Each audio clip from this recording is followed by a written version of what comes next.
Now that we have the preliminaries out the way, we can get back to the central issue, which is how to learn multiple layers of features.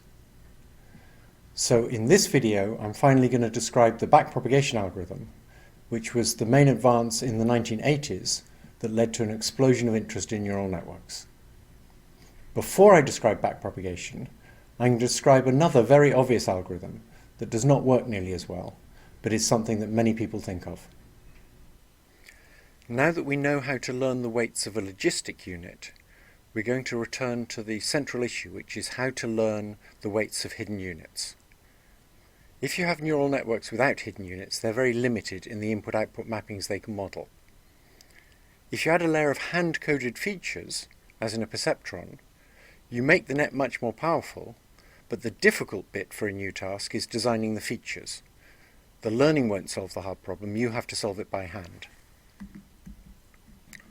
What we'd like is a way of finding good features without requiring insights into the task or repeated trial and error where we guess some features and see how well they work. In effect, what we need to do is automate the loop of designing features for a task and seeing how well they work. We'd like the computer to do that loop instead of having a person in the loop. So the thing that occurs to everybody who knows about evolution is to learn by perturbing the weights. You randomly perturb one weight, so that's meant to be like a mutation, and you see if it improves performance.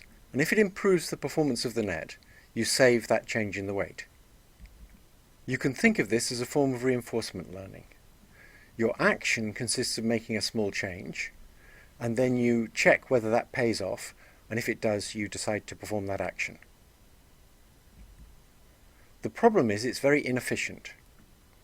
Just to decide whether to change one weight, we need to do multiple forward passes on a representative set of training cases. We have to see if changing that weight improves things, and you can't judge that by one training case alone.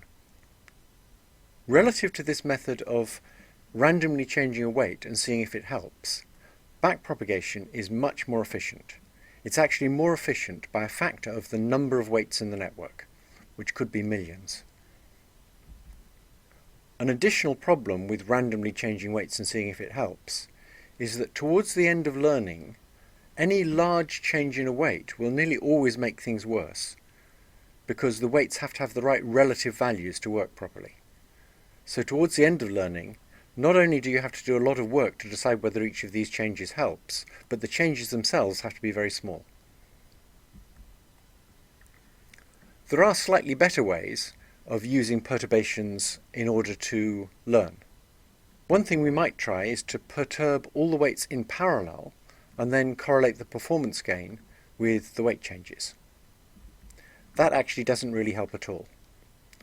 The problem is that we need to do lots and lots of trials with different random perturbations of all the weights in order to see the effect of changing one weight through all the noise that's created by changing all the other weights. So it doesn't help to do it all in parallel. Something that does help is to randomly perturb the activities of the hidden units instead of perturbing the weights. Once you've decided that perturbing the activity of a hidden unit on a particular training case is going to make things better, you can then compute how to change the weights.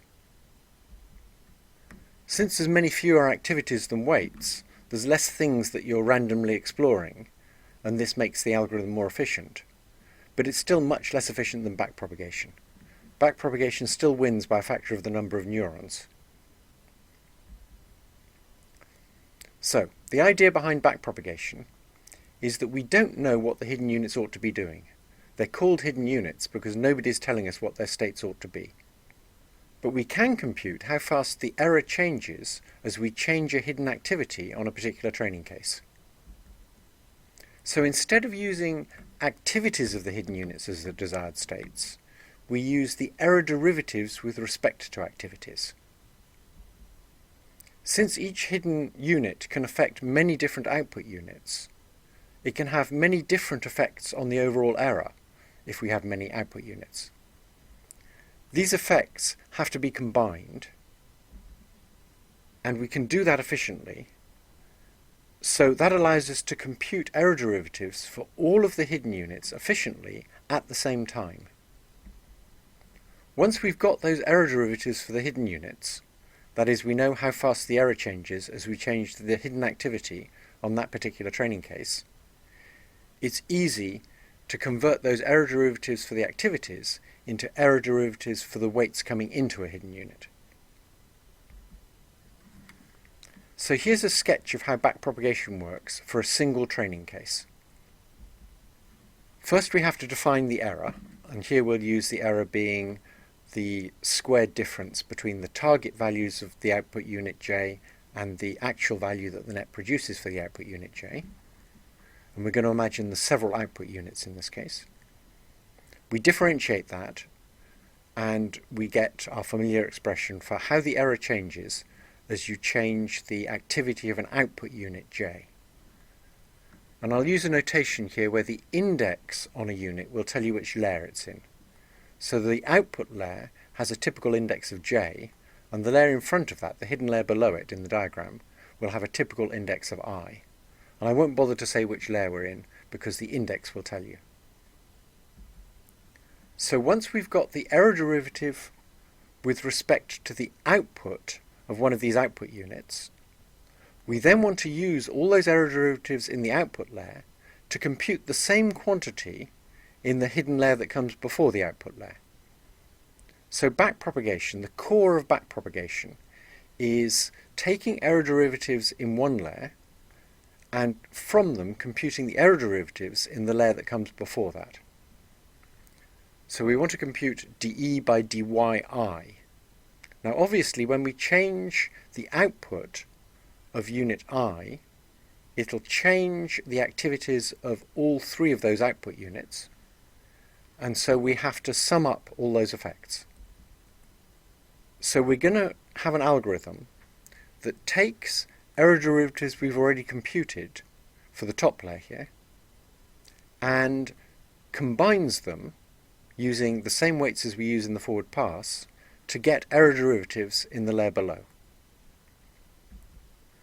So this slide is going to explain the backpropagation algorithm, and you really need to understand this slide, and the first time you see it you may have to study it for a long time. This is how you backpropagate the error derivative with respect to the output of a unit. So we'll consider an output unit j and a hidden unit I. The output of the hidden unit I will be yi, the output of the output unit j will be yj, and the total input received by that output unit j will be zj. The first thing we need to do is convert the error derivative with respect to yj into an error derivative with respect to zj. To do that we use the chain rule, so we say dE by dzj equals dyj by dzj times dE by dyj. And as we've seen before when we were looking at logistic units, that's just yj into 1 minus yj times the error derivative with respect to the output of unit j. So now we've got the error derivative with respect to the total input received by unit j. Now we can compute the error derivative with respect to the output of unit I. It's going to be the sum over all of the three outgoing connections of unit I of this quantity dzj by dyi times dE by dzj. So the first term there is how the total input to unit j changes as we change the output of unit I. And then we have to multiply that by how the error derivative changes as we change the total input to unit j, which we computed on the line above. And as we saw before when studying the logistic unit, dzj by dyi is just the weight on the connection, wij. So what we get is that the error derivative with respect to the output of unit I is the sum over all the outgoing connections to the layer above of the weight wij on that connection times a quantity we will have already computed, which is dE by dzj for the layer above. And so you can see the computation looks very like what we do on the forward pass, but we're going in the other direction. What we do for each unit in that hidden layer that contains I is we compute this sum of a quantity in the layer above times the weights on the connections. Once we've got dE by dzj, which we computed on the first line here, it's very easy to get the error derivatives for all the weights coming into unit j. dE by dwij is simply dE by dzj, which we computed already, times how zj changes as we change the weight on the connection, and that's simply the activity of the unit in the layer below, yi. So the rule for changing the weight is just you multiply this quantity you've computed at a unit, dE by dzj, by the activity coming in from the layer below, and that gives you the error derivative with respect to a weight. So on this slide we've seen how we can start with dE by dyj and backpropagate to get dE by dyi. We've gone backwards through one layer and computed the same quantity, the derivative of the error with respect to the output, in the previous layer. So we can clearly do that for as many layers as we like. And after we've done that for all these layers, we can compute how the error changes as you change the weights on the connections. That's the backpropagation algorithm. It's an algorithm for taking one training case and computing efficiently for every weight in the network how the error will change on that particular training case as you change the weight.